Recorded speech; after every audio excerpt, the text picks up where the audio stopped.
Dans cette vidéo, on va s'intéresser aux représentations matricielles de deux applications linéaires. Donc on ne demande pas de vérifier qu'elles sont linéaires, je vous laisse le faire si vous voulez vous entraîner, mais elles ressemblent à des applications qu'on a déjà vues dans le TD5.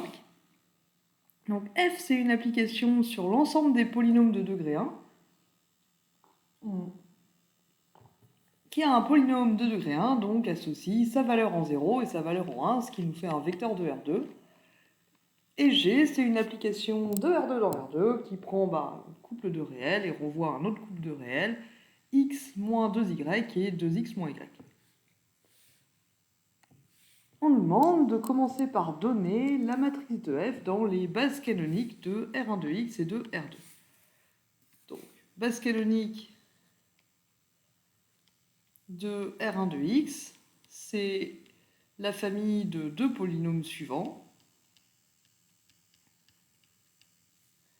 Je vais la noter B R1 de x. Elle contient le polynôme constant égal à 1 et le polynôme, je vais plutôt les noter E0 et E1, pour pas qu'on les confonde, avec P de 0 et P de 1 tout à l'heure. Donc voilà, E1 de x égale x. Le polynôme constant égal à 1 et le polynôme grand x, c'est la base canonique de R1 de x.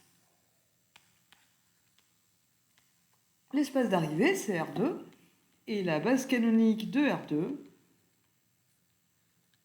c'est la famille à deux vecteurs que je vais appeler petit e1 et petit e2. Petit e1, c'est le vecteur 1, 0. Petit e2, c'est le vecteur 0,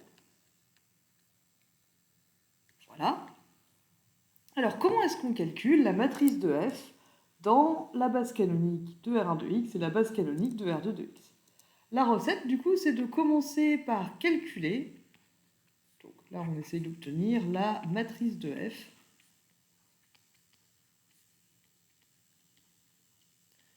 dans les bases canoniques BR1 de x et BR2.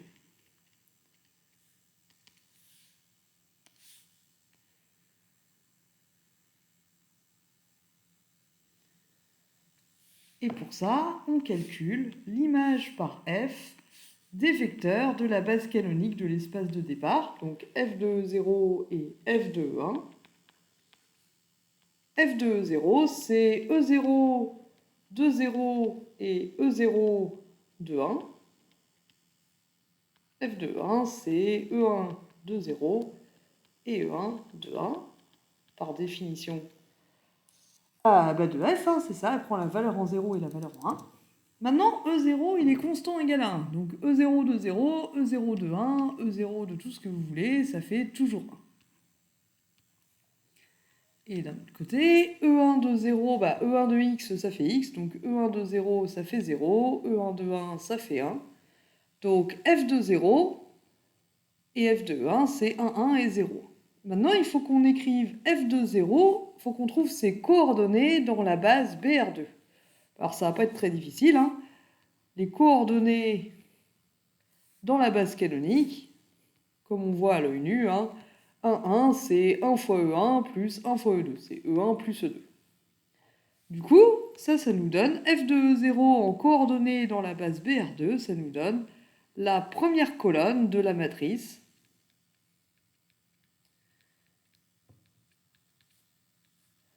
Du coup, la première colonne, on a dedans 1 et 1. Maintenant, 0, 1, c'est égal à E2 en fait. Donc en fait, c'est égal à 0 fois E1 plus 1 fois E2. Et ça va nous donner la deuxième colonne de la matrice de f. Donc la matrice de f dans les bases canoniques de R1 de x et de R2 de x, c'est cette matrice-là.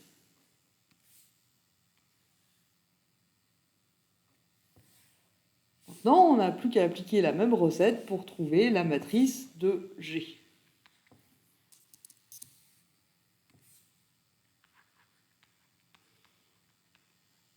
G, c'est un endomorphisme de R2. Donc on utilise la même base au départ et à l'arrivée, c'est la base canonique de R2.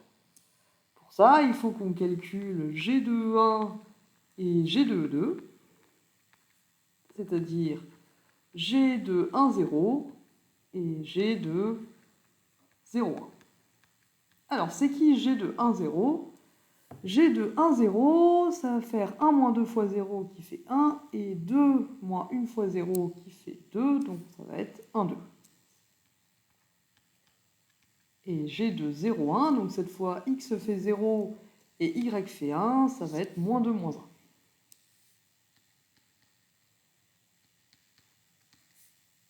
Et maintenant, quelles sont les coordonnées de ces deux vecteurs dans la base canonique ?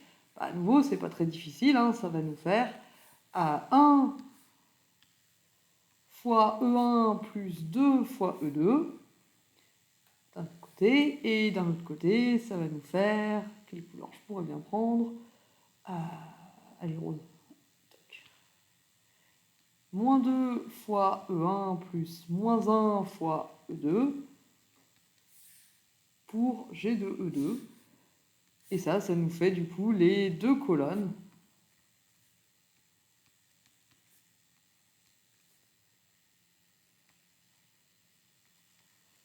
de la matrice de G dans la base BR2, dans la base canonique de R2. Ça va être 1, 2, 1, 2 sur la première colonne et moins 2, moins 1 sur la deuxième colonne.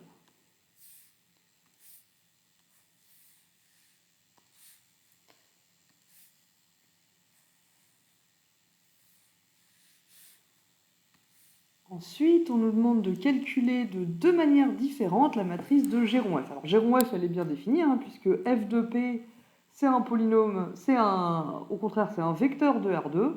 Et si j'ai un vecteur de R2, je peux lui appliquer G.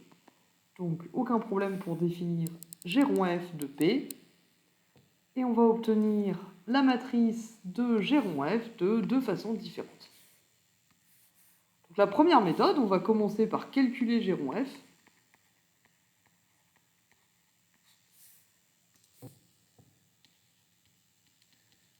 Donc, si je prends un P dans R1 de X,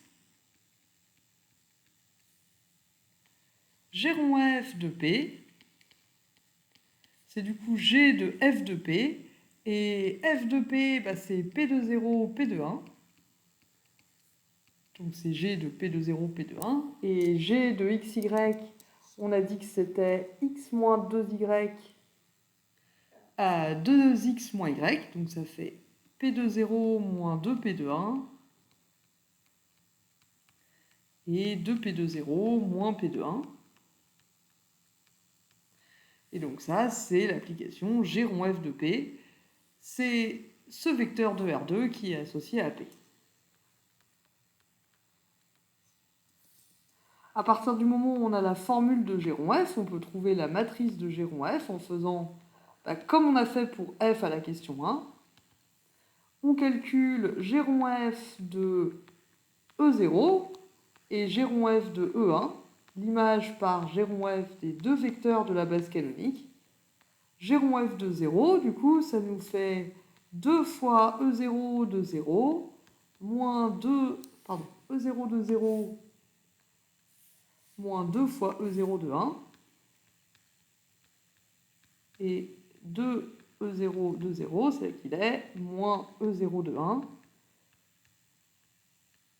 Maintenant, E0 de ce que vous voulez, ça fait 1. Hein. E0, c'est le polynôme constant égal à 1. Donc là, j'ai 1 moins 2 qui fait moins 1. Et là, j'ai 2 moins 1 qui fait moins 1 aussi. Donc ça nous donne 1 fois E1, moins 1 fois E1, pardon, plus moins 1 fois E2. Et ça, c'est parce que je me suis trompé. Toc, ici, la deuxième coordonnée, évidemment, c'est 2 moins 1 qui fait 1 et non moins 1. Ici, on a 1 fois E. Donc la première colonne de la matrice de G rond F,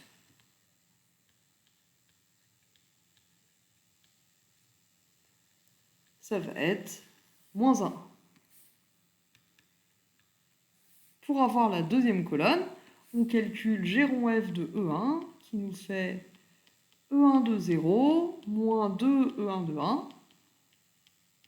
et 2E1 de 0 moins E1 de 1. Maintenant, E1 de 0, ça fait 0, hein. E1 de x, ça fait x. Donc là, et E1 de 1, ça fait 1. Donc ici, j'ai moins 2 et moins 1. Autrement dit, en coordonnées dans la base canonique, ça va être moins 2 fois E1 plus moins 1 fois E2. Et ça, c'est les coefficients qu'on va mettre dans la deuxième colonne de la matrice. Et on obtient ainsi la matrice de G rond F dans les bases canoniques de R1 de x et de R2. C'est quoi la deuxième méthode? La deuxième méthode, c'est le lien entre le produit matriciel et la composition. On peut en fait calculer directement la matrice de G rond F à partir des matrices de G et de F. Donc la matrice de G rond F dans les bases canoniques de R1 et de R2, ça va être le produit de la matrice de G dans la base canonique de R2 par la matrice de F dans les bases canoniques BR1 et BR1 de X et BR2. Et celles-là, on les a obtenues à la question précédente, enfin aux deux questions précédentes, c'est 1, 0, 1, 1 pour... non, ça c'est F. Donc pour G, c'est 1, moins 2, 2, moins 1. Que je multiplie par 1, 0, 1, 1. Voilà, c'est bien. Et si on fait ce produit matriciel, est-ce qu'on retombe bien sur la même chose? Donc on a 1 fois 1 plus moins 2 fois 1, ça nous fait moins 1. 0 fois 1 plus moins 2 fois 1, moins 2. 2 plus moins 1 qui fait 1. Et 0 plus moins 1 qui fait moins 1. Donc on retombe sur le résultat qu'on avait déjà obtenu avec la méthode 1, ce qui est tout de même rassurant. Et ça, c'est la deuxième méthode, utiliser le lien entre le produit matriciel et la composition d'applications linéaires. Et il nous reste à montrer que G rond F est un isomorphisme. Donc ça, c'est la question 4. Pourquoi est-ce que G rond F est un isomorphisme? La première méthode, c'est d'utiliser la matrice qu'on vient de trouver. Comme on a vu, G rond F est un isomorphisme si et seulement si sa matrice est inversible. Or, le déterminant de cette matrice, vous vous rappelez, on avait parlé de ça au chapitre 2, c'est AD moins BC, donc ici ça fait moins 1 fois moins 1, moins 1 fois moins 2, ce qui nous fait 1 plus 2 qui fait 3, qui est non nul. Donc la matrice de G rond F, de G rond F, dans les bases canoniques est inversible.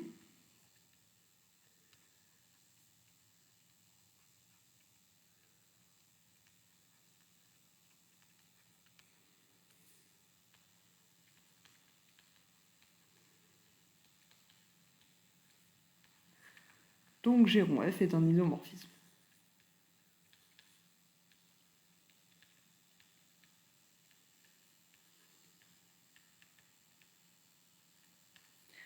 Et la méthode 2, qui est moins efficace, la méthode 2, c'est à la main du coup. La méthode 2, ça consiste à dire que on a la formule pour G rond F.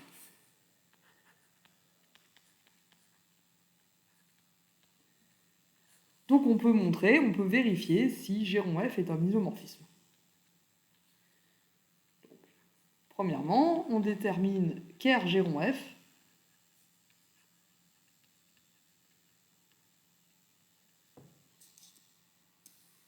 donc un polynôme P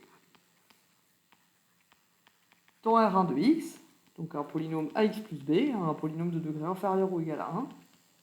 Quand est-ce qu'il appartient à qu'R G rond F?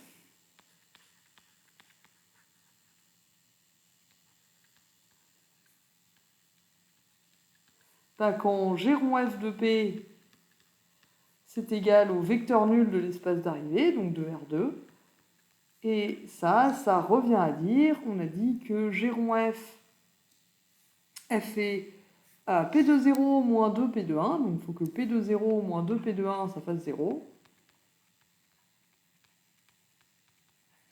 Et en dessous, on a 2P de 0 moins P de 1, qui doit aussi faire 0. Maintenant, si P c'est AX plus B, bah du coup P de 0 c'est B, P de 1 c'est A plus B,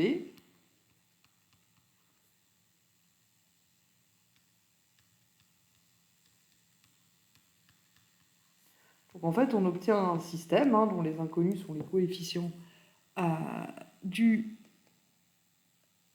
polynôme P, et on a ici moins 2A plus B moins 2B, donc moins B égale 0, et 2B, donc moins A plus B égale 0. Et là, du coup, si on fait la deuxième ligne moins 1,5 de la première,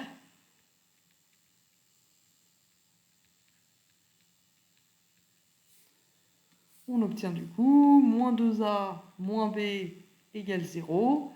Et on va avoir B plus 1,5 de B, donc 3,5 de B égale 0. Et on en déduit que B égale 0, A égale 0.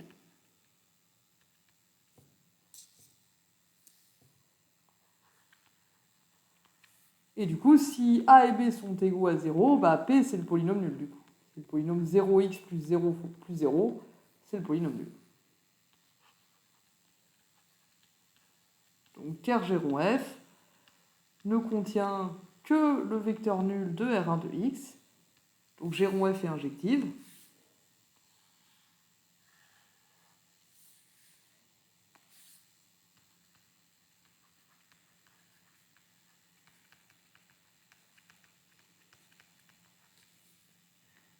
Et deuxièmement, par le théorème du rang, donc pour la surjectivité, on utilise le théorème du rang.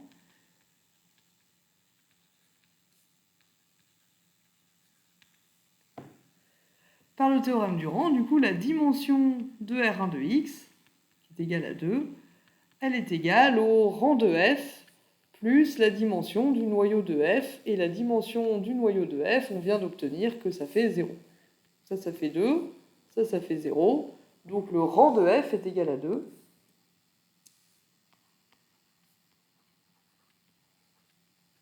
Et le rang de F, je rappelle, c'est la dimension de l'image de F.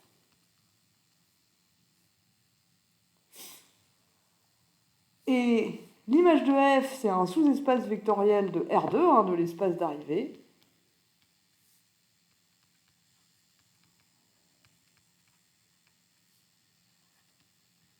Donc en fait, im F égale R2.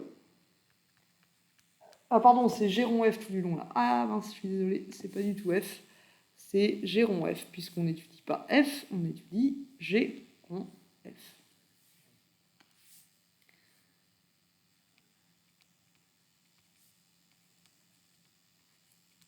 C'est un réflexe. Théorème du rang, le rang de F plus lim car F. Eh ben non, là c'était pas F. Donc l'image de G rond F, c'est R2. G rond F est surjective.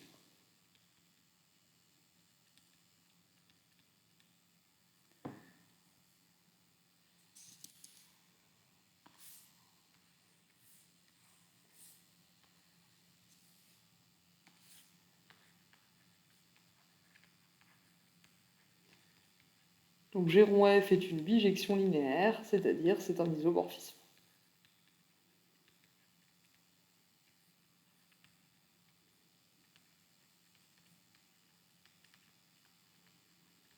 Remarquez que c'est quand même plus long que de juste vérifier que la matrice est inversible. Donc évidemment, je recommande cette première méthode. Et c'est tout ce qu'on nous demandait, cela dit, pour cet exercice. Je vous remercie de votre attention.